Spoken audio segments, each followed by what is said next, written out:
Let me ask you something real. Have you ever built something with your whole heart? Your dreams, your love, your hopes for the future, only to walk in one day and see it destroyed? Now imagine this. You're 7 months pregnant. You walk into the nursery you've spent half a year creating, every detail touched with love, and it's wrecked. Murals ruined, crib smashed, baby clothes ripped apart like they meant nothing. You feel your heart drop, but not just from the shock, from betrayal, the man you trusted, the man who promised to protect your family. He let this happen. Worse, he planned it with the woman he replaced you with. But here's the truth they didn't understand. When you try to break a woman carrying life inside her, when you touch the space she's made for her child, you don't just awaken pain, you awaken power. Because a mother protecting her baby, that's a force nobody wants to mess with. And this woman, Olivia, she wasn't going to cry forever. She was going to rise. She was going to fight. And what she did next? It didn't just save her life, it exposed everything. So stay with me, because this story, it's not just about betrayal. It's about beating the odds, turning heartbreak into fire, and proving that when justice comes, it comes fierce. Trust me, you're not going to forget this. Those were Vanessa's exact words as she plotted murder. What she didn't expect was that Olivia had been recording every single word. If you're ready for one of the most shocking revenge stories ever told, where the betrayed wife doesn't just survive, she triumphs, then hit that like button, subscribe for more insane stories, and ring that notification bell. Because this tale of justice will leave you absolutely stunned. Let's dive into a story that proves karma isn't just real, it's ruthless.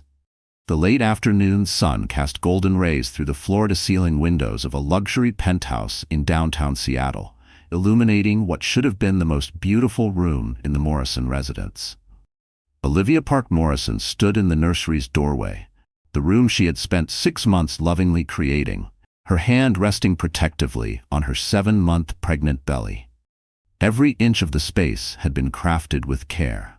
From the hand-painted murals of dancing animals on the walls to the custom crib, which had taken a master craftsman 3 weeks to finish. At 29, Olivia had the creative spirit that once made her one of the most in-demand interior designers on the West Coast, before she married Ethan Morrison 3 years earlier. Her soft Korean features were complemented by warm, intelligent brown eyes that sparkled with quiet passion. Now pregnant with their first child, she radiated the kind of glow that made people pause and smile. The nursery's palette, soft lavender, ivory, and pale mint, reflected her gentle soul and the dreams she carried for the little girl who would soon call it home. It was her masterpiece.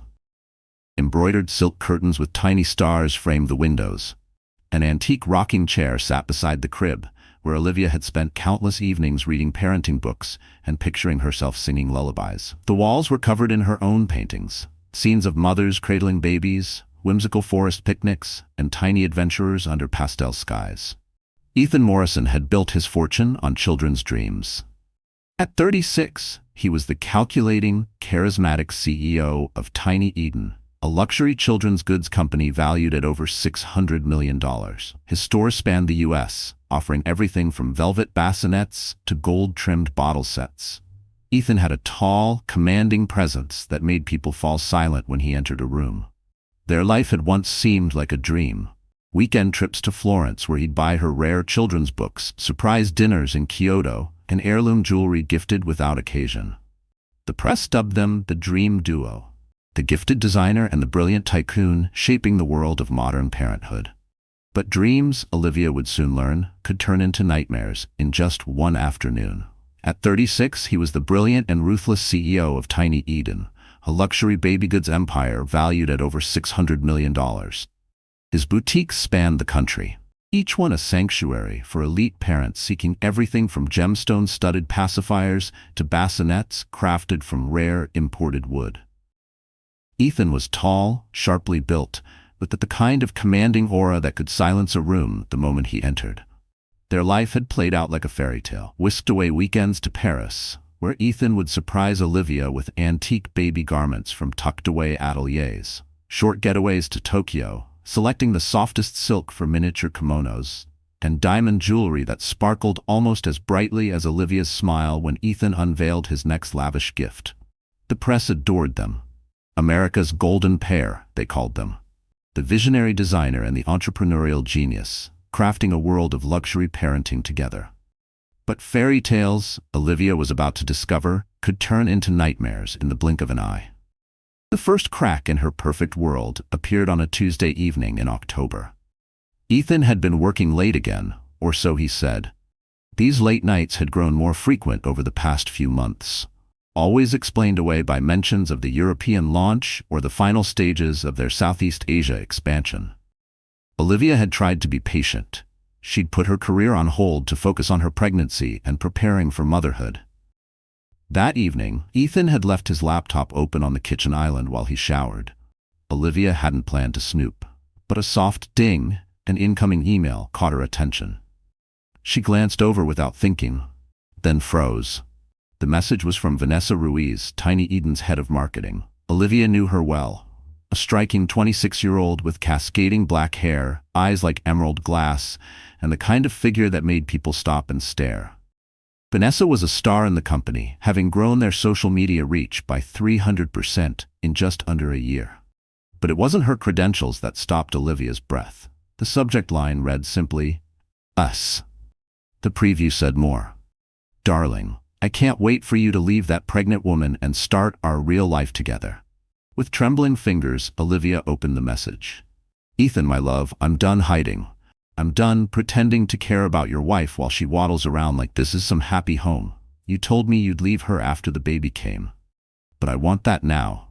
I've given you the best year of my life, and I deserve more than stolen hours in hotel rooms. That baby doesn't need a father who doesn't love its mother. I'll give you children, real children. Ones made from love, not obligation. The new flagship opens in 3 weeks. I want to walk in beside you, not as your dirty secret, but your partner. Make your choice. Me or her. Forever. Vanessa P.S. I've got a little surprise planned for your precious wife's nursery. She needs to know there's no place for that baby in our future." Olivia read the email 3 times. With each pass, the words cut deeper. Her knees buckled beneath her, and she collapsed into one of the kitchen chairs. One hand flew to her mouth to muffle the sound of heartbreak, the other wrapped tightly around her stomach. The baby kicked, as if sensing her distress, just as Ethan stepped out of the shower 20 minutes later, hair damp and looking impossibly handsome in his navy silk pajamas. Olivia sat at the kitchen island, the laptop open in front of her. She didn't look up. "How long?" she asked, her voice barely a whisper. Ethan glanced at the screen, and for a fleeting moment the confidence in his eyes wavered. But instead of guilt, his face morphed into something colder, something calculated. "How long?" she repeated. "Don't lie to me." "Not now. How long have you been sleeping with Vanessa?" He didn't flinch. He walked calmly to the bar cart, poured himself a glass of whiskey, and took a slow sip before answering. 14 months. He said it casually, like he was commenting on the weather. Olivia's heart shattered. 14 months? Her voice cracked. That means you were with her when we conceived. You were with her through my morning sickness. You were with her when we heard the heartbeat for the first time." "Olivia, you're being dramatic." "Dramatic?" Her voice echoed off the marble surfaces, louder now, shaky with disbelief. "I'm 7 months pregnant with your child, and you've been having an affair for over a year." "Keep your voice down. The neighbors." "I don't care about the neighbors." Olivia stood up, her body unsteady under the weight of her pregnancy. "I care about my husband. I care about our marriage. I care about our baby." Ethan finished his whiskey and set the glass down with a sharp clink. "The truth is, Olivia, Vanessa understands my world in a way you never have. She understands business. She understands ambition. She doesn't just sit around painting clouds and nursery scenes." Each word hit Olivia like a knife. "Painting clouds?" Her voice trembled with anger. "Is that what you think I do? I built a successful design firm before I ever met you. I gave that up to support your dreams. I built this home for us." "And I appreciate that," Ethan replied, unmoved. "But Vanessa challenges me. She makes me want more. You make me want to settle." The word settle hung in the air like poison. Olivia felt like she might crumble. But something inside her, maybe the raw instinct of motherhood, held her upright. "What about our baby? What about the nursery I spent months building? What about everything we planned? Ethan's expression didn't soften. The baby will be fine. You'll be a good mother. But Vanessa and I, we're going to build something far bigger than you can imagine. That night, Olivia lay awake in their California king bed, listening to Ethan sleep peacefully beside her. As if nothing had happened, she stared at the ceiling, her hands slowly tracing gentle circles over her belly. "It's going to be okay, baby girl," she whispered. "Mommy will figure this out. Mommy will protect you." The next morning, Ethan left early. No goodbye, no note. Olivia had a prenatal appointment at 11, a routine checkup she'd been looking forward to. Ethan had promised he'd be there. She called his office, but his secretary said he was in meetings all day. Dr. Patel, Olivia's obstetrician, was concerned as he reviewed her blood pressure and elevated stress levels. "Mrs. Morrison, I really need you to take it easy. This kind of stress, it's not good for you or the baby." "I'm fine, doctor. Just some work tension," Olivia answered softly. "Maybe your husband can come to the next appointment. Partner involvement matters, especially as we get closer to delivery." Olivia forced a smile. "He's very busy with his company, but I'll ask." After the appointment, Olivia drove the long way through Green Lake Park. She needed time to breathe, to think, to figure out her next move. The maple trees lining the road were turning into brilliant hues of gold and scarlet. She tried to absorb the peace in their changing beauty, but the tranquility of the scenery barely touched the storm inside her. Her mind spun in loops. Images of Ethan's laughter, memories of their early days together, the warmth of his hand on hers when they first heard the baby's heartbeat. All of it now shadowed by the cold silence between them and the name she couldn't erase from her thoughts: Vanessa. She stopped at a small cafe near the waterfront and ordered a decaf latte, sitting by the window and watching young mothers stroll by with their babies tucked warmly into strollers. That's when she made a choice. She was going to fight for her marriage. She was going to confront Vanessa. She was going to remind Ethan of everything they had built and everything they still could. She wasn't going to let another woman rip her family apart before it had even begun. Because this wasn't just about a relationship anymore. It was about the life growing inside her, about protecting that life with everything she had, about not letting betrayal define the beginning of motherhood. Olivia arrived home at 3 p.m., more determined than she had felt since discovering the email. She climbed the stairs to the second floor, planning to take a short nap before Ethan returned. But as she reached the landing, she froze. Music was playing from the nursery. Not the soft lullabies or gentle piano pieces she'd curated for the room, but loud, abrasive pop music, its aggressive beat jarring against the sanctuary she had carefully crafted.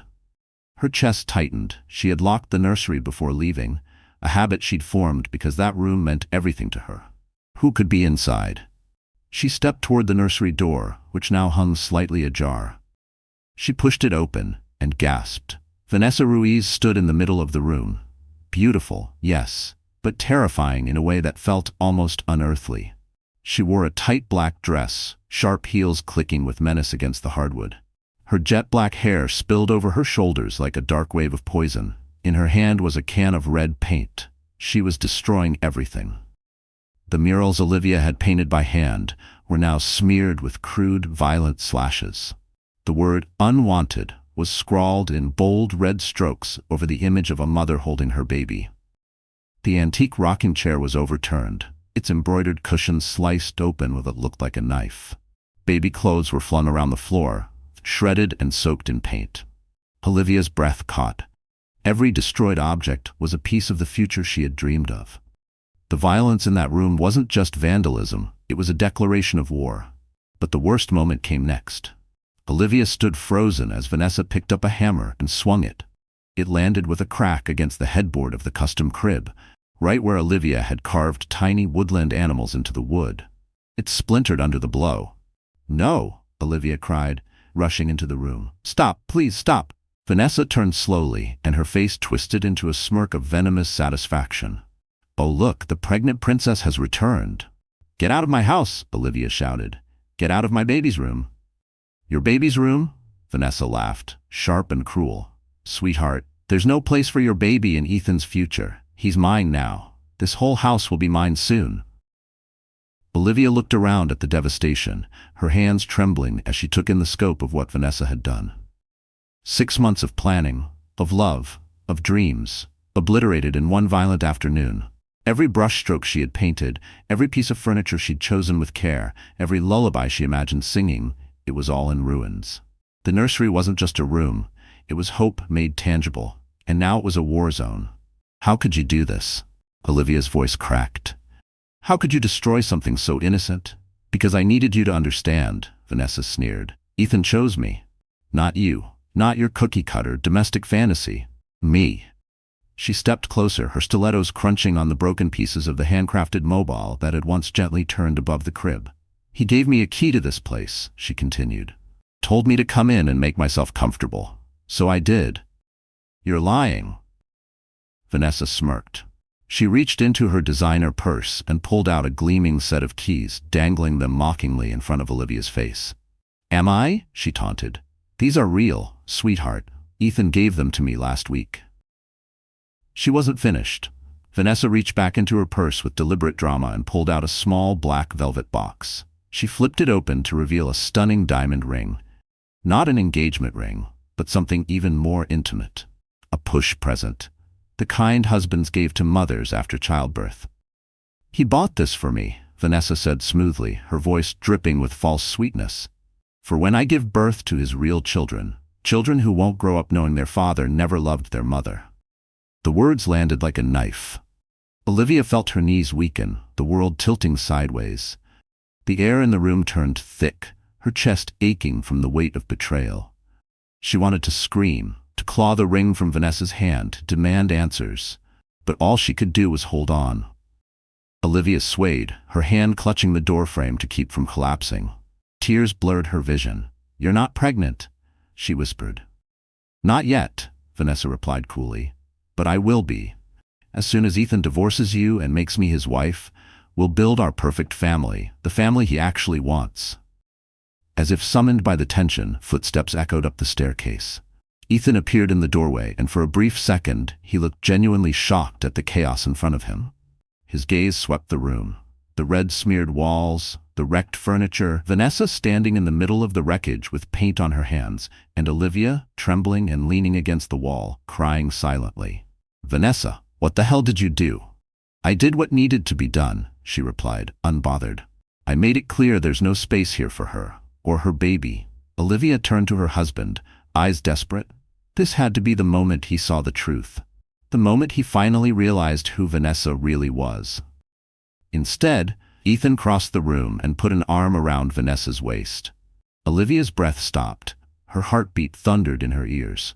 Time slowed, and in that silence, everything became horrifyingly clear. He wasn't horrified. He was complicit. You shouldn't have done this here, he muttered. What if the neighbors heard? Olivia's world shattered. His concern wasn't for her, or the child they were expecting, or the nursery she had poured her heart into. It was for what the neighbors might think. Ethan, Olivia whispered, look what she did to our baby's room, to everything I created for our daughter. Ethan glanced around, his expression barely changing, mild annoyance at most, as if someone had rearranged the living room without asking. It's just stuff, Olivia. We can buy new things. It's not just stuff, she said, voice breaking. This was our baby's first home. These were the walls her baby would have stared at as an infant. This was the chair where Olivia had planned to nurse her daughter, to sing her to sleep. Olivia, you're being hysterical, Ethan interrupted. Pregnancy hormones make women emotional. Dr. Cohen warned us about that, remember? Vanessa smirked, triumphant. See, baby? She's exactly as dramatic as I told you she'd be. Ethan nodded, as if that confirmed some long-standing theory. Vanessa's right. You always turn everything into some big production. This is just a room. We'll hire someone to fix it up again. Fix it? Olivia's voice broke into something closer to a scream. She didn't just move some furniture around. She destroyed everything. 6 months of work. She destroyed things I made with my own hands, for our daughter. Our daughter will be fine in any room, Ethan said flatly. She won't remember what color the walls were. That single sentence, so callous, so casual, snapped something deep inside Olivia. She suddenly saw him clearly. The man she had married. The one she thought would hold her hand through parenthood and build a life beside her. He either no longer existed, or maybe he never had. Vanessa stepped forward, her expression painted in false sympathy. "Olivia, honey," she cooed. "This is actually a blessing in disguise. You get to start fresh. Maybe design a space that's a little more practical. You know, something that fits a single mother's budget." "Single mother?" Olivia whispered, her voice paper thin. Ethan shifted slightly, avoiding her eyes.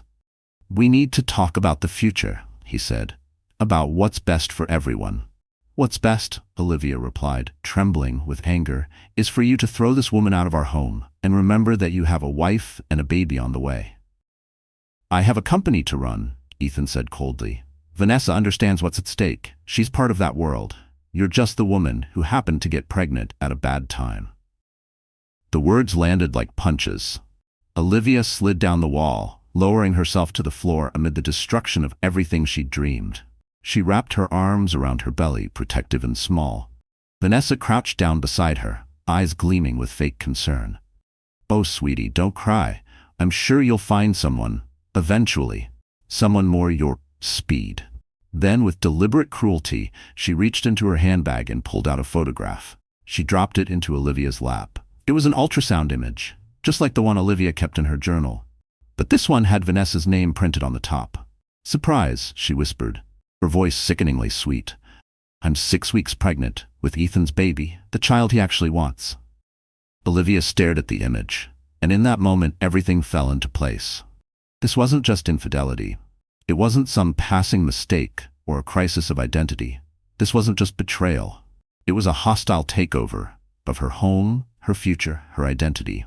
"The timing is perfect," Ethan said, his voice shifting into the cold, businesslike tone he used during board meetings. "Vanessa will have the baby 6 months after yours. We can raise them together, as a real family." "What about me?" Olivia whispered. "You'll figure it out. You're smart. You'll be fine." Vanessa stood and smoothed her dress with theatrical flair, as if brushing off invisible lint. "We should go, darling. I've got a massage at 4, and then we're meeting with the attorney about, well, you know." And just like that, they walked out, arm in arm, leaving Olivia sitting amid the ruins of what used to be her daughter's sanctuary. She heard them talking in the hallway, heard Vanessa's laughter chime against Ethan's deeper voice, heard the front door shut behind them as they left for their massage and their lawyer meeting. For a long time, Olivia didn't move. The baby kicked inside her, strong, rhythmic. A quiet message from within. "I'm still here, Mommy. I'm still counting on you." Slowly, painfully, Olivia began gathering the broken pieces around her. Not to clean, not yet, but to examine, to understand what had been taken, what had been stolen. As she lifted a jagged shard of the mobile, something caught her eye. Vanessa's purse. In her dramatic exit, she had left it behind. Peeking out from the half-zipped bag was a small voice recorder, the same model Olivia had once used during client consultations in her design work. The red light was blinking. It had been recording the entire time. Vanessa, in her arrogance, had documented her so-called victory. Every word, every threat. Olivia picked up the device, holding it delicately, like glass. And for the first time since that horrific email, she smiled. "Oh, Vanessa," she whispered to the empty, wrecked room. "You have no idea what you've just done." As the late afternoon light streamed through the damaged nursery windows, Olivia Park Morrison began to plan. She wasn't just a pregnant woman anymore. She was a mother under attack, and the world was about to learn. There is nothing more dangerous than a mother who has been pushed too far. The war had begun, and Olivia intended to win. That night, Olivia didn't sleep. She sat curled in the master bedroom's window seat, wrapped in a soft cashmere throw, staring out at the glow of the Seattle skyline. Behind her, Ethan slept soundly in their bed, completely unaware that his empire had just been handed a ticking time bomb. The recorder sat in Olivia's lap like a loaded weapon. She had listened to the file 17 times. Each replay peeled back another layer. Vanessa's false pregnancy test, her brag about manipulating Ethan into giving her access to company accounts, her step-by-step plan to erase Olivia from Ethan's life. The idiot actually thinks her little paintings mean something. Vanessa's voice crackled through the tiny speaker. "Once I'm Mrs. Morrison, that pathetic art studio, gone. Turning it into a wine cellar. And the nursery? Oh honey, that's gonna be my walk-in closet. But the most chilling part came near the end. Vanessa, believing she was alone, outlined her final plan. Phase 1, complete. The nursery's destroyed and she's falling apart. Phase 2, get rid of her. Ethan's too weak to do it himself, so I'll have to make it look natural. A fall down the stairs. A pregnancy complication. It'll look like an accident. Olivia's hand moved instinctively to her belly, her fingers trembling. Vanessa wasn't just trying to steal her husband. She was planning to kill her. As dawn broke over Seattle, Olivia made a decision that would change everything. She wasn't going to run. She wasn't going to hide. She was going to fight with every tool she had, and she had more than Vanessa realized. Step 1. Information. While Ethan showered, getting ready for another day of deceiving his pregnant wife, Olivia opened his laptop and accessed Tiny Eden's corporate systems. Her fingers flew over the keyboard as she navigated through financial logs, employee files, and internal emails. What she discovered made her heart stop. Vanessa Ruiz had been embezzling from the company for months. At first it was subtle, just a few $1,000s here and there, hidden in the marketing budget, disguised as influencer deals and paid ad campaigns. But in the past 2 months alone, Vanessa had funneled over $200,000 into a private account under the name Maria Alvarez. Olivia ran a search, and what she found chilled her to the bone. Maria Alvarez was Vanessa's real name, and she had a criminal record. 3 former wealthy husbands. A trail of seduction, financial fraud, and mysteriously vanished wives, none of whom had ever been found. The woman currently sleeping with her husband, who had destroyed her nursery and plotted her accidental fall, wasn't just a manipulator. She was a professional con artist, and very possibly a murderer. Olivia's breathing quickened as the screen glared back at her with truth she couldn't unsee. Every file, every transaction, it was like peeling back the glossy mask Vanessa wore and revealing the darkness beneath. She felt cold, her hands trembling slightly as she hit print, again and again, filling the room with the soft whir of damning pages. Olivia printed everything, emails, bank records, arrest reports, and carefully tucked the documents into her old design portfolio. Then she dressed with intention, a tailored navy maternity dress, pearl earrings, and a low bun. She needed to look respectable, credible, like a woman who deserved to be believed. She caught a glimpse of herself in the mirror, shoulders squared, eyes fierce. The same woman who once designed nurseries for joy, now dressed for battle. Her first stop was the King County District Attorney's office. She requested a meeting with Detective Patricia Monroe, a woman Olivia had met at a charity gala 2 years ago who specialized in financial crime and domestic violence. Detective Monroe listened closely as Olivia laid everything out: the audio recording, the embezzlement evidence, Vanessa's criminal past. The room grew colder as Monroe reviewed each document. "Mrs. Morrison," she said, her voice serious. "This woman you're describing, we've been tracking someone matching that profile for over 2 years. If this is the same person, she's wanted in connection with at least 3 suspicious deaths and nearly $2 million in theft." "What do I do?" Olivia asked. "My husband won't believe me. He thinks I'm just being paranoid or jealous." "First, don't confront her. Stay safe. That's the priority," Monroe said firmly. "Second, keep documenting. Record anything and everything. Third," she paused, her eyes narrowing, "do you have somewhere secure to go? Family? Friends? Somewhere she wouldn't know about?" Olivia nodded. "My old college roommate Emma. She lives in Boston. But I can't just leave. This is my life, my home, my baby's future. I understand your feelings, but—" "No," Olivia interrupted, surprising even herself with the strength in her voice. "I'm not running. I'm fighting back. Tell me exactly what you need to arrest her." For the first time during their entire conversation, Detective Monroe smiled. "I like your spirit. Here's what we need." Over the next hour, they built a plan. Olivia would continue documenting Vanessa's behavior, covertly, while avoiding direct confrontation. Meanwhile, the police would begin surveillance and gather additional evidence. But to move forward, they needed more, particularly clear proof of the death threats and financial fraud.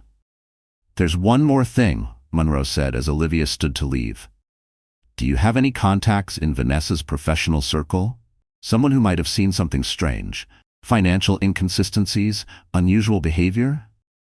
Olivia paused, thinking. Then a small, knowing smile crept onto her face. Actually, yes, I know exactly the right person. David Park had been in love with Olivia Park since their sophomore year at Columbia. 2 years older, majoring in business while she studied fine arts, he had spent countless hours studying in the library. Though most of his focus had been on watching Olivia sketch in the margins of her notebooks. He had been just about to ask her out when she started seeing Ethan Morrison, the charismatic MBA with charm, family money, and an empire already in the making. David had quietly stepped aside. But he never forgot her. Years later, he built his own company, Bright Nest, a boutique chain of children's stores that emphasized ethical production, developmental wellness, and sustainability. Where Tiny Eden peddled luxury, Bright Nest sold purpose. Though smaller, David's company had steadily grown and was now a serious competitor in the upscale parenting market. He was at his Seattle flagship store reviewing quarterly reports when his assistant knocked. "Mr. Park, Olivia Morrison is on the line. She said it's urgent." David's heart skipped. "Put her through." "David?" Her voice was soft, hesitant. "I hope it's okay," I called. "I got your number from the Columbia Alumni Directory." "Olivia, of course it's okay. How are you? How's the baby?" There was a pause. When she spoke again, her voice trembled. "David, I need help. I'm in trouble, and I didn't know who else to call." 6 hours later, David was on a flight to Seattle. They met at a quiet cafe in Bellevue, far from downtown and any of Vanessa's social reach. Olivia had chosen a corner table with her back to the wall, just like Detective Monroe advised. David arrived early. His heart ached when he saw her walk in. Even 7 months pregnant, with exhaustion in her eyes, she was still the most beautiful woman he had ever seen.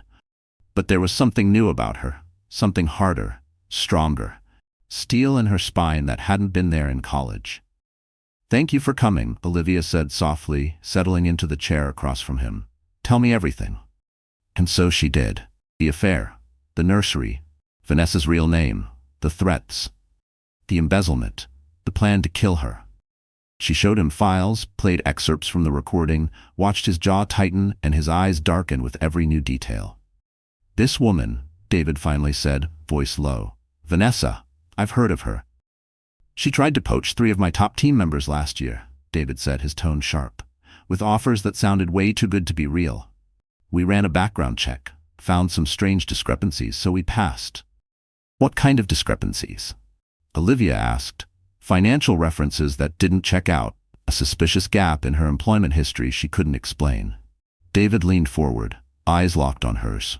"Olivia, I want to help you. Not just because of what this woman's done to you, but because she's clearly preying on successful businesses in our industry. If she's been stealing from Tiny Eden, who's to say she won't target Bright Nest next?" "What are you proposing?" David smiled. And for the first time in days, Olivia felt a flicker of something she hadn't known she could feel again. "Help. I'm proposing we take her down," he said. "The right way. Thoroughly. Legally. In a way that makes sure she can never hurt another family again." For the next 2 hours, they built a plan, equal parts bold and meticulous. David would tap into his network in the parenting and retail sectors to quietly investigate Vanessa's connections, especially any red flags she might have left behind in past partnerships or negotiations. Olivia would keep gathering evidence from inside, while pretending to remain the shattered, defeated wife. Detective Monroe would coordinate the official investigation and monitor Vanessa's movements. Once they had enough proof of the threats, the fraud, the identity theft, they would move in, at the exact moment when Vanessa Ruiz would be most exposed and least prepared. "There's one more thing," David said, standing with her outside the cafe. "The Tiny Eden flagship store launch is in 3 weeks. It's the biggest event of the year in the baby products world. Over 500 VIPs, live streams, press coverage. Vanessa's been organizing it for months. She's treating it like her coronation as Ethan's official partner." He paused, eyes gleaming with strategy. "What if we made it her public downfall instead?" Olivia looked up at him, truly seeing David, not just the boy from college who once sat quietly nearby in the library, but a brilliant, principled man who understood how to fight a battle with intelligence and purpose. "David," she said slowly, "there's something you should know. When this is all over, when Vanessa is gone, and when my marriage is behind me, I'll need to rebuild. My life, my career, everything. David's voice was quiet, certain. "You'll always have a place at Bright Nest, Olivia. As a partner, not just another hire. Your design skills, combined with our platform, we could change the industry. For good." For the first time since Ethan's betrayal, Olivia felt something shift in her chest. Not pain, not fear, possibility. "Partners," she said with a smile. David hesitated for just a second, then gently reached for her hand. "I've waited 8 years to tell you this, Olivia. I've been in love with you since college. I know this isn't the right time. I know you've got a long road ahead. But when you're ready, if you're ever ready, I'll be here." Olivia looked down at their hands, then back into his open, earnest eyes. "Ask me again." After we bring down Vanessa Ruiz? That evening, Olivia returned home to find Ethan and Vanessa seated on the living room sofa, their heads bent over a pile of documents. Papers were scattered across the coffee table like tactical maps. Vanessa's hand rested casually, yet possessively, on Ethan's thigh. "Oh look," she chirped, voice dripping with fake charm. "The little pregnant princess is home. How was your day, sweetheart? More nesting? More paint swatches?" "Just errands," Olivia said evenly. "Doctor's appointment, grocery run, the usual." Ethan didn't even glance up. "Olivia, Vanessa and I are working. Could you keep the noise down? Maybe relax in the bedroom?" "Of course," Olivia replied, her voice flat. "Wouldn't want to interrupt anything important." She climbed the stairs slowly, making sure each step was loud enough to be heard, but instead of entering the master bedroom, she slipped into the guest room that overlooked the living space. There, she crouched near the air vent, angled just right to carry sound up from the living room. Vanessa's voice drifted through. "She's pathetic," she sneered. "Did you see how she just accepted being dismissed? No fight left in her. The pregnancy's made her soft. It's perfect. Makes the transition easier." Olivia's breath caught. It was like watching herself vanish in real time, erased from her own life by 2 people who once promised her everything. She clenched her fists to stop the shaking. This wasn't just betrayal. It was erasure. "Speaking of transitions," Vanessa continued, "did you get the divorce paperwork ready?" "My lawyer's finalizing it," Ethan replied. "I'll give it to her after the flagship launch. I don't want any distractions before the big day." "Good," Vanessa purred. "Because I've got a surprise planned for the launch. Something that'll make it clear to everyone who the real Mrs. Morrison is." Olivia's fingers trembled as she pressed record on her phone, her heart pounding as she captured every word. "What kind of surprise?" Ethan asked. "Let's just say that by the end of that evening," Vanessa said smoothly, "Olivia will realize she has no choice but to disappear. Quietly. Permanently." The words hit Olivia like ice water down her spine. She had expected cruelty, maybe even sabotage, but this was premeditated, planned, calculated. "Vanessa," Ethan said cautiously, "we've discussed this. No violence. I don't want anything traced back to me." "Relax, darling," she whispered. "It'll look like an accident, a fall, a pregnancy complication. These things happen, and once it's over, you'll be free. We can finally build our family." There was a long pause. Then Ethan asked, "You're sure it'll look natural?" "Completely," Vanessa said. "I've done this before, remember? I know how to deal with inconvenient wives." Olivia's whole body went cold. Her skin prickled. Her stomach turned. Vanessa's words weren't threats. They were confessions. And Ethan's silence wasn't fear. It was consent. This wasn't just fantasy or manipulation. Vanessa was planning to kill her. And Ethan, the man she once trusted, the father of her child, was part of it. She crept back to the master bedroom, locked the door, and immediately dialed Detective Monroe's direct line. "Detective," Olivia whispered, her voice tight. "It's Olivia Morrison." "I just recorded them planning my murder," Olivia whispered into the phone. "And I think I know exactly when they're going to do it." 3 weeks. That was all she had. 3 weeks to gather enough evidence to bring down Vanessa and Ethan before they could erase her entirely. 3 weeks to protect her unborn daughter and build a life from the wreckage of the one being stolen from her. Olivia stood before the mirror in her bedroom. The woman who had once wept over betrayal was gone. In her place stood someone sharper, stronger, a mother at war. "Game on," she whispered. The baby kicked gently, as if to say, "We've got this." The morning of Tiny Eden's flagship launch dawned crisp and clear, an autumn morning so perfect it made downtown Seattle look like a Hollywood set. Pike Street had been shut down for blocks. Red carpets rolled over the concrete. Security barricades held back the sea of reporters and photographers gathered to cover what trade magazines were calling the parenting retail event of the decade. Inside the Morrison penthouse, Vanessa Reese stood in front of a gilded mirror applying the final touches to her makeup. She wore white, a sleek, custom-designed dress with elegant bridal undertones, cut to show off the slightest curve of what she claimed was her pregnancy bump. The dress had cost $15,000, charged to the Tiny Eden marketing budget under brand promotion. "You look perfect," Ethan said, adjusting his tux in the mirror beside her. "Everyone will know you're the real Mrs. Morrison after tonight." "Soon to be the only Mrs. Morrison," Vanessa replied, her smile both radiant and chilling. 3 blocks away, inside a plain hotel room, Olivia Morrison sat hunched over a laptop. Surrounded by Detective Monroe, David Park, and a federal task force, she was 7.5 months pregnant and trying to breathe through the discomfort of the chair. But adrenaline had taken over, her mind razor sharp, her body humming with focus. She didn't feel like a victim anymore. She felt like a storm, building and gathering at the edge of the horizon. And tonight, she would make landfall. "Final comms check," Monroe said into her radio. "All units in position," came the replies. "Unit 1, eyes on the main entrance. Unit 2, surveillance equipment is up and recording. Unit 3, financial crimes team is standing by." David leaned in and handed Olivia a small, round device that looked like a makeup compact. "Push this if you feel unsafe. Our team will be inside in under 30 seconds.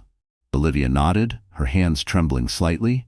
"I'll be fine. After tonight, Vanessa Ruiz will never hurt another person again." Monroe reviewed the plan one last time. "You'll enter the venue at exactly 8:30. The speeches will have started.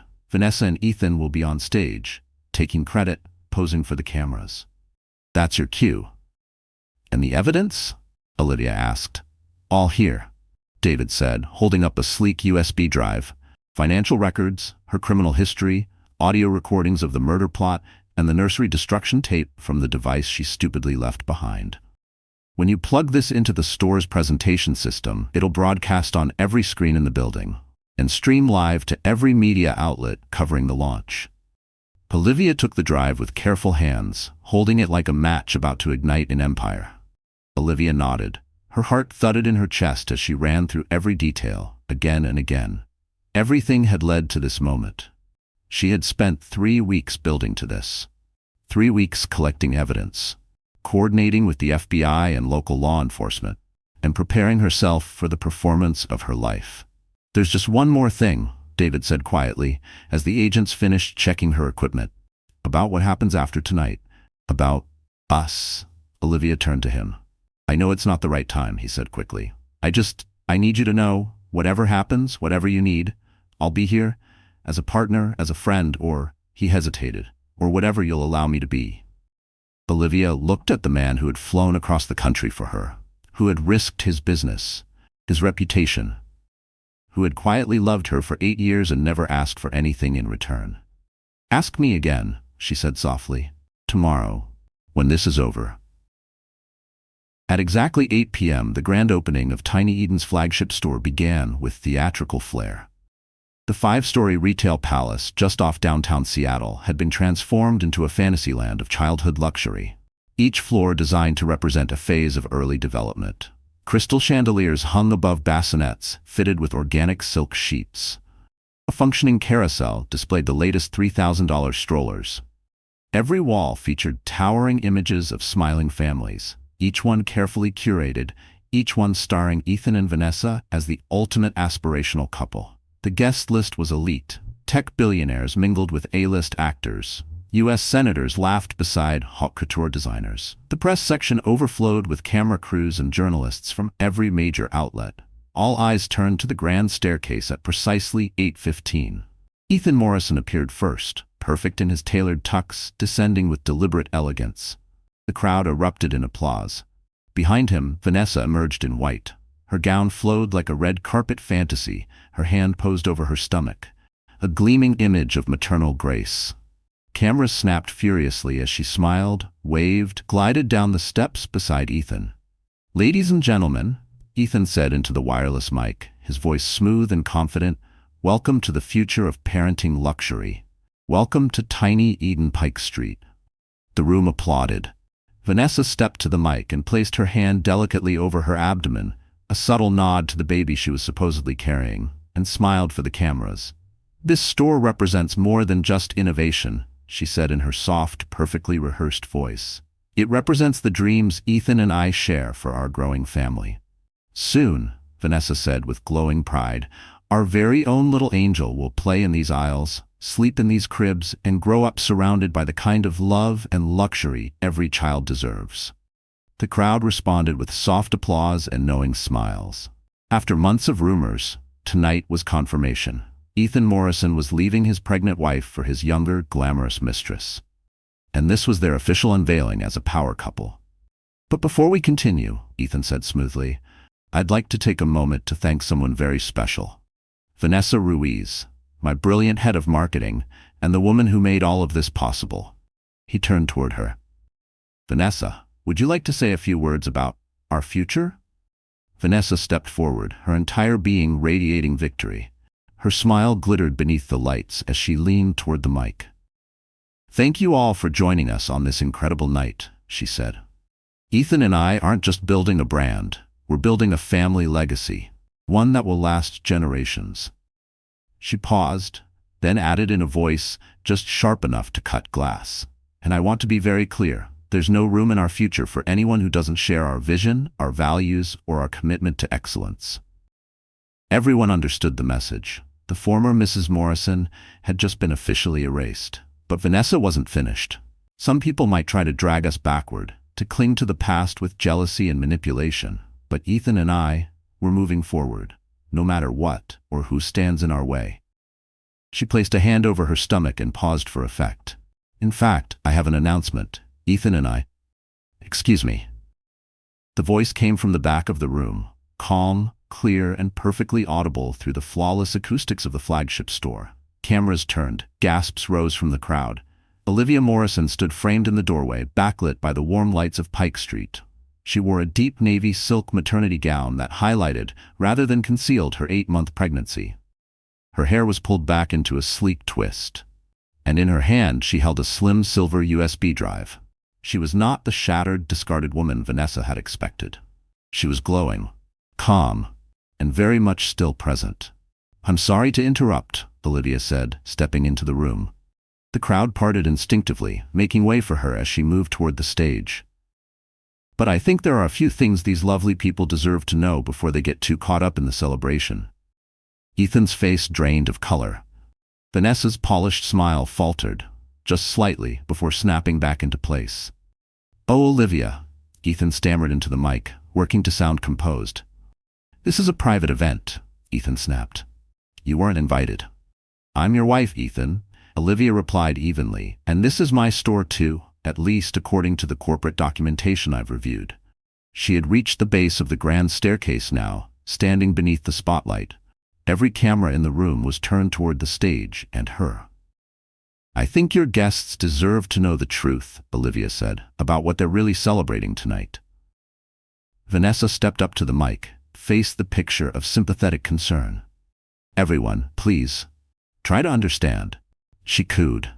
"Mrs. Morrison is under a great deal of stress. Pregnancy can be so destabilizing. It affects women's emotions, clouds their judgment." Soft murmurs spread through the crowd. Just as Vanessa had hoped, several people even nodded in sympathy. Poor Olivia. Classic hormonal breakdown. "You're absolutely right, Vanessa," Olivia replied, her smile calm and cutting. "Pregnancy does change a woman." She held Vanessa's gaze. "It makes her fiercely protective. It makes her willing to go to extraordinary lengths to protect her child. And when someone threatens that child—" She paused, staring directly into Vanessa's eyes. "That's when you find out just how dangerous a mother can be." Her voice didn't tremble, her hands didn't shake.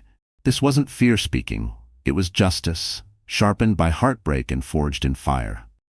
She raised the small USB drive. "I have a few things to share with you all. Some documents, some recordings, a bit of insight into the woman you're applauding tonight." "Security," Ethan barked, but it was too late. Olivia had already crossed the stage and plugged the drive into the store's central presentation system. Instantly, every screen in the five-story showroom flickered, then displayed a digital dashboard of documents, arrest records, and audio files. "Ladies and gentlemen," Olivia said, now speaking through the event's sound system, "I'd like to introduce you to someone, Maria Santos." She gestured toward the massive display where Vanessa's mugshot appeared, along with a lengthy rap sheet. "That's Vanessa's real name. She's wanted by federal authorities in connection with multiple fraud schemes, over $2 million in embezzlement, and 3 suspicious deaths." Gasps rippled across the room. A few people stepped back from the stage. Even the security guards paused, no longer sure who they were meant to stop. "Stop it!" Vanessa shrieked, lunging for the console. "I wouldn't," Olivia warned calmly, "not with all these cameras watching." Then she clicked play. Vanessa's voice rang out, sharp and unmistakable. "I'm tired of hiding. Tired of pretending to respect that wife of yours while she waddles around playing house." The recording played on. Confessing the affair, admitting the fake pregnancy, bragging about manipulating Ethan and siphoning company funds. But the final clip was the one that silenced the entire room. From the living room recording 3 weeks earlier, Vanessa's voice returned, soft and calculating. "It'll look like an accident, a fall, a complication from the pregnancy. These things happen all the time," Vanessa's voice continued, playing through the store's sound system. "And afterward, you'll be free to marry me, to start our real family." Then Ethan's voice followed, cool and complicit. "You're sure it'll look natural?" "Completely natural," Vanessa replied with chilling calm. "I've done this before, remember? I know how to handle inconvenient wives." The room fell silent. 500 of the country's most powerful individuals had just heard Ethan Morrison and his mistress plotting the murder of his pregnant wife. There was a beat of absolute stillness, as if even the air had stopped moving. Shock rippled like a wave through the crowd. Champagne glasses trembled in hands that moments earlier had been raised in toast. Vanessa made a wild grab for the microphone. "They're lying," she shouted. "Those recordings are fake. She's jealous and trying to frame me." But Olivia was not finished. She pressed another button. The screens now filled with bank statements, spreadsheets, and routing records, clearly showing how Vanessa had embezzled funds from Tiny Eden. Hundreds of thousands of dollars siphoned off into shell accounts. Bogus marketing invoices, fake consulting fees. The data was irrefutable. Line after line of betrayal, flashing across screens taller than people. Every number told a story. Every dollar stolen was a dagger to the heart of the brand she had built from nothing. "The FBI has been investigating you for 2 years, Maria," Olivia said coldly, using Vanessa's real name. "Did you honestly think you could disappear after killing me the way you did your other husbands?" The guests recoiled. Horror replaced fascination.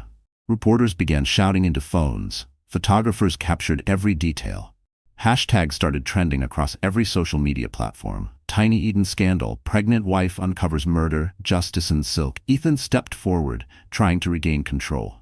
"Everyone, please, just remain calm. These files are clearly fabricated." "Are they, Ethan?" Olivia cut in, voice cutting through his. "Then you won't mind explaining to the FBI why you helped plan my murder, why you gave Vanessa access to company accounts, why you were living a double life while your wife carried your child and built your future." At that moment, David Park stepped beside Olivia, having entered discreetly through a side entrance. "Ladies and gentlemen," he said, addressing the stunned crowd, "I'm David Park, CEO of Angel Dreams, and I'm pleased to announce that Olivia Morrison is now my business partner and co-owner of both Angel Dreams and Tiny Eden." A fresh wave of gasps swept through the crowd. Olivia smiled, turning to face them all. "That's right," she said. "While you celebrated Ethan and Vanessa's fake fairy tale, I was busy acquiring a controlling interest in this company. Every major investor pulled out once they learned about the fraud and the murder plot." Her voice didn't rise. It didn't falter. It was the voice of a woman who had been broken, betrayed, and had risen anyway. Ethan's jaw dropped. That's impossible. You don't have that kind of money." "I don't need money, Ethan," Olivia replied. "I have something better. I have the truth, and I have allies who still believe in justice." She looked out across the audience, at the cameras, the flashing lights, the stunned faces. David Park's firm now owns 60% of Tiny Eden's outstanding shares. "As of this moment, I am the majority owner of this company." Vanessa began backing toward the exit. Her face, once flawless and composed, was twisted in fury and fear. "This isn't over," she hissed. "You can't prove anything."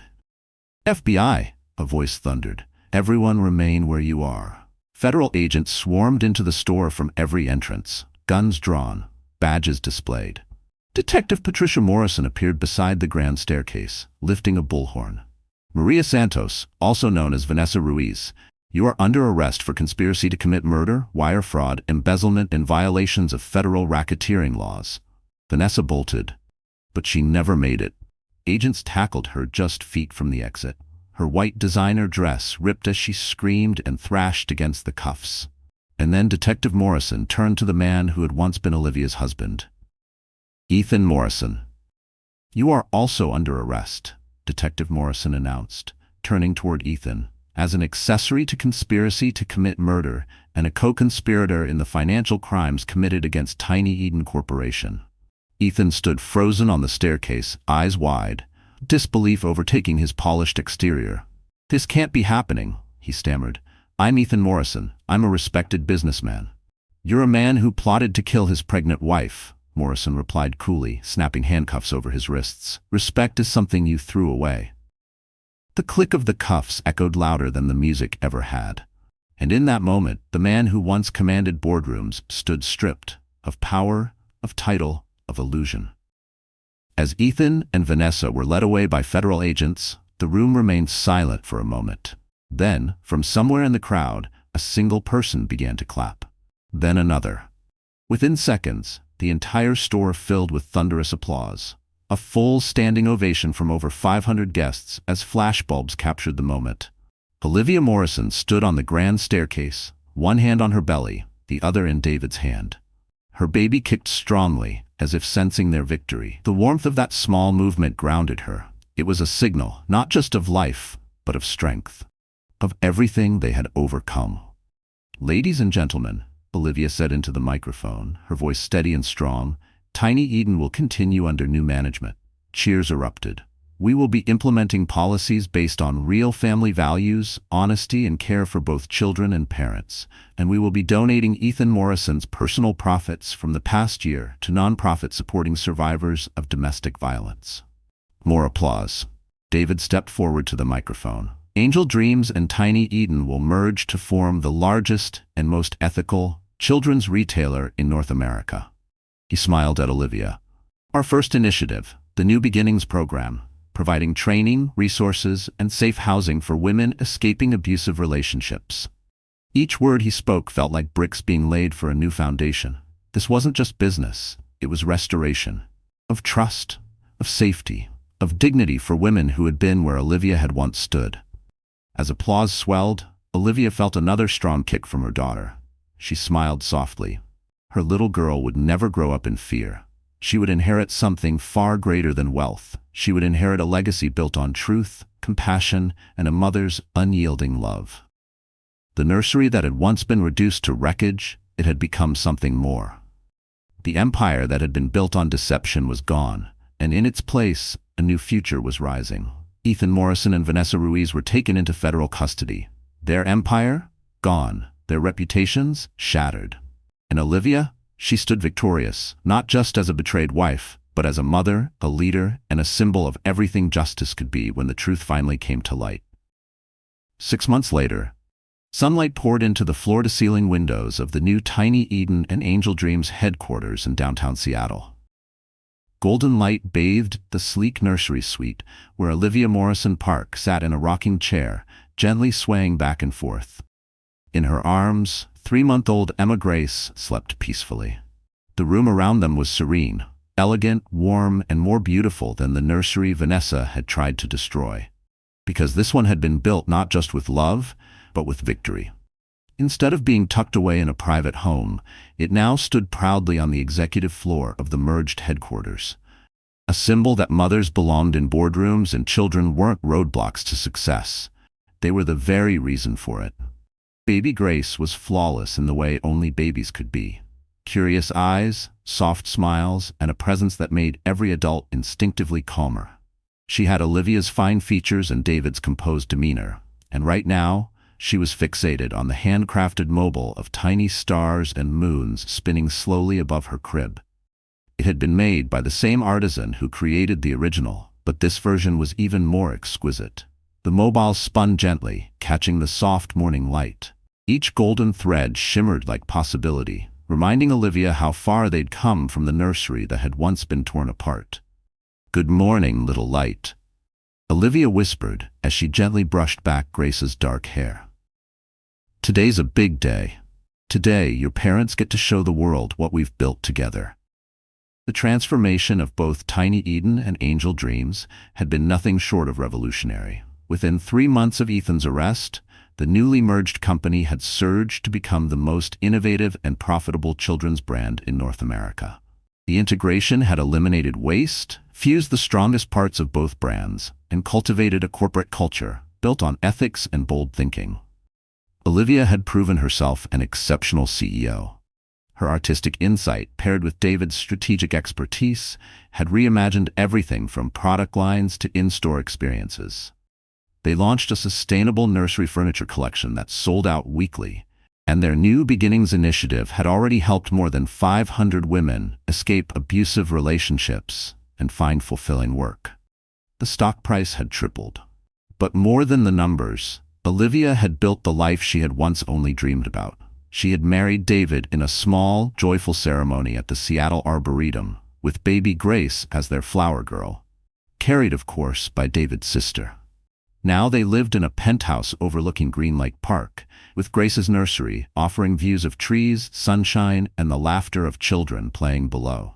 Each detail, the ceremony's intimacy, the sunlight filtering through the park trees, the softness of Grace's first blanket, had been a layer in the life she now called her own. A life built not from escape, but from reclamation. Most importantly, Grace would grow up in a home where she was never made to feel unwanted. She would be cherished, seen, and adored every single day. "Mrs. Morrison Park?" David's voice came from the doorway, still formal during office hours, though they'd been married for 2 months. "They're ready for the press conference." Olivia turned to look at her husband and felt the same quiet thrill she always did. David was everything Ethan had never been. Steady, compassionate, utterly trustworthy. A man who had stepped up, adopted Grace before their wedding, and made it clear that being her father was the highest honor he could imagine. "How do I look?" Olivia asked, rising carefully from the rocking chair. She wore a deep navy pantsuit, strong, refined, with a warmth that mirrored her role as both executive and mother. Her hair was swept into a classic twist, and around her neck hung the pearl necklace David had given her on their wedding day. "Like the most powerful woman in Seattle," David said with a grin, "and also the most stunning." They walked together through the executive floor, passing walls lined with images of families, empowering quotes about parenting and leadership, and framed articles chronicling the company's meteoric rise. As they passed, employees smiled, not forced smiles, but proud, genuine ones, because they were part of something meaningful now, a company run by people who believed in doing things right. The press conference was held in the main showroom of the flagship Tiny Eden, Angel Dreams store, the same location where Vanessa Rodriguez had been arrested 6 months prior. But today, the space pulsed with celebration, not scandal. Representatives from business journals, parenting publications, and major news outlets had gathered to hear Olivia announce the company's expansion plans. When Olivia stepped onto the stage, baby Grace in her arms, the press corps rose to their feet in applause. Her story, overcoming betrayal and surviving a murder plot, had captivated the nation, inspired millions of women, and completely reshaped public conversations about corporate ethics and family values. "Thank you all for being here today," Olivia began, her voice clear and unwavering. 6 months ago, I stood in this very spot as a pregnant woman, being torn apart by people I once trusted. Today, I stand here as a mother, a CEO, and living proof that justice, integrity, and love are more powerful than greed, betrayal, and evil. The crowd erupted in enthusiastic applause. Grace, nestled in her mother's arms, babbled happily under the lights and cameras. The baby's innocent sounds cut through the tension in the room like sunlight through a storm. It was a reminder to everyone watching that this wasn't just a press event. It was a victory lap for something far greater. When Vanessa Rodriguez destroyed my nursery, she believed she was destroying my future. When she planned to have me killed, she thought she was clearing the way for her own success. What she failed to realize is that mothers are the fiercest opponents on earth. Not because we're violent, but because we never stop fighting for our children. Olivia glanced down at Grace, who was now reaching for the microphone with her tiny fingers. In that moment, Olivia felt a wave of fierce pride.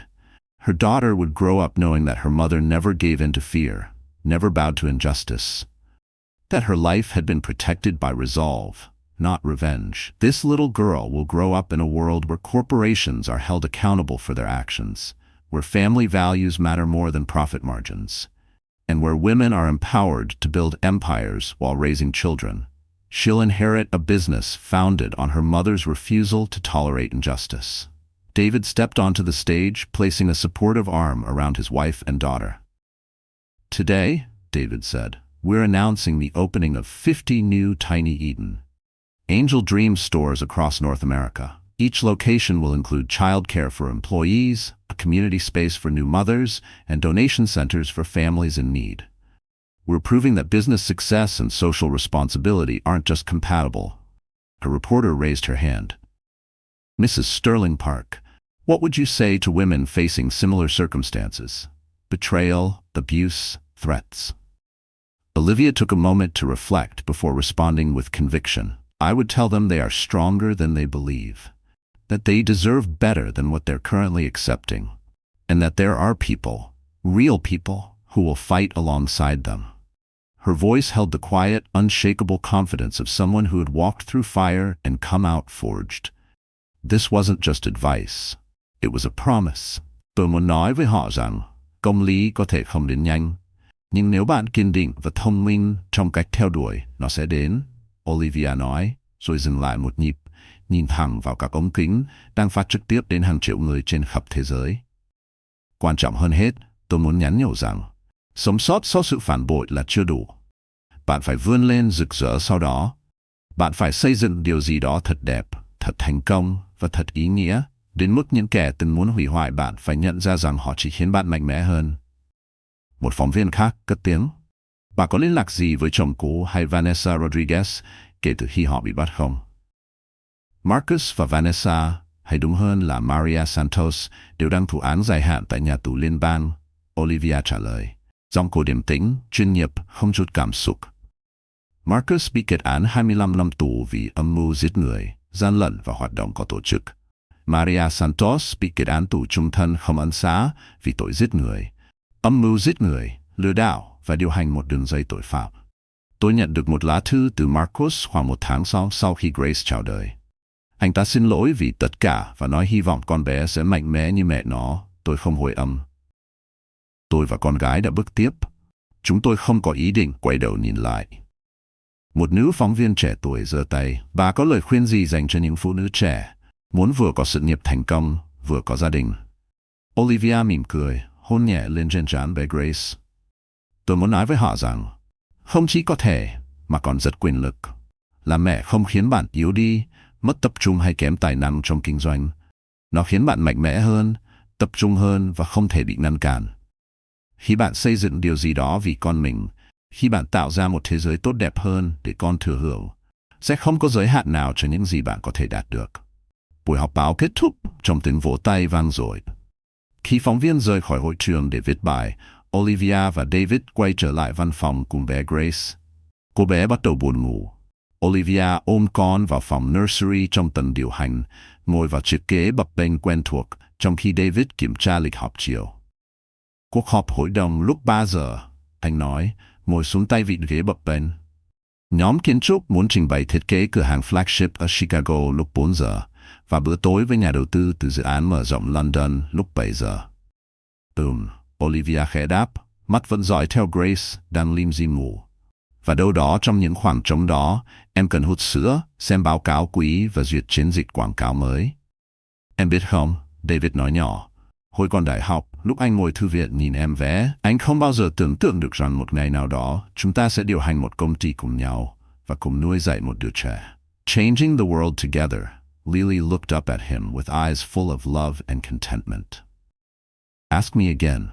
Ask you what again? Nathan's face lit up with understanding. He slipped off the arm of the chair and knelt beside them, taking Lily's free hand in both of his. Lily Gardner Chen, you are the most extraordinary woman I have ever known. You're brilliant, beautiful, fierce, and kind. You're an incredible mother and an inspiring leader. Will you let me love you and Ava for the rest of our lives? Will you build this company with me, raise our children together, and show the world what a real partnership looks like? Yes, Lily whispered, tears of joy streaming down her face. Yes to all of it. Yes, forever. Nathan kissed her gently, then pressed his forehead against hers. I love you. I've loved you for 8 years, and I'll love you for 80 more.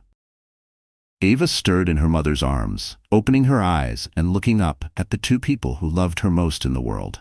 She gurgled happily, as if she understood that she was part of something beautiful and permanent and good. That evening, as Lily stood in the nursery watching Ava sleep in her crib, she thought about the journey that had brought them to this moment. The pain of Eric's betrayal, the terror of Vanessa's threats, the long nights of gathering evidence and planning her counterattack. All of it had led to this perfect life, with this perfect family. The woman who had once cowered in a destroyed nursery, whose dreams had been shattered by jealousy and greed, was gone. In her place stood someone stronger, wiser, and infinitely more powerful. Someone who had taken the worst betrayal imaginable and transformed it into the greatest triumph possible. Ava would grow up hearing the story of how her mother had fought back against impossible odds and won. She would learn that women could be gentle and fierce, loving and powerful, nurturing and unstoppable. She would inherit not just a business empire, but a legacy of strength, justice, and the unshakable belief that good would ultimately triumph over evil.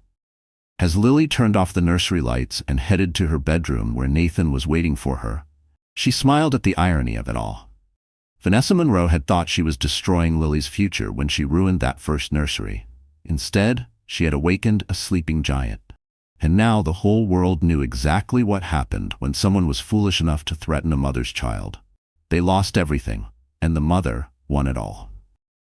So the story is over, our wonderful friends. Are you still here with me? If you are, then maybe, just maybe, something in this story touched your heart, lingered like a whisper that you couldn't quite shake. And if that's true, then let's hold this moment together and look at what it means for all of us, not just Olivia. This wasn't just a drama about betrayal and justice. It was a reflection of the quiet strength inside every one of us. Olivia's journey reminds us that healing doesn't always come in peaceful moments. Sometimes it arrives through fire. She lost everything. Trust, love, the dream of a family. And yet she rose. Not as the same person, but as someone braver, sharper, more certain of her worth. Maybe you felt like that before. Maybe you've stood in a moment where the people you trusted the most became strangers. Or maybe you've silently picked up the broken pieces of your life, unsure of how to begin again. If so, then let this be your reminder. You are not alone. As the philosopher Rumi once said, the wound is the place where the light enters you. And Olivia's story is full of those wounds, moments where pain opened the door to clarity, where injustice revealed purpose. To every woman, every mother, every person who's ever been underestimated, this story whispers, you are stronger than the silence that tries to hold you back. Your truth is power. Your love is revolution. If this resonated with you, if your heart stirred just a little, then please don't let it end here. Like this video, share it with someone who might need it today, and subscribe for more stories that remind us of the power we carry. Together, we're not just watching stories, we're remembering our own.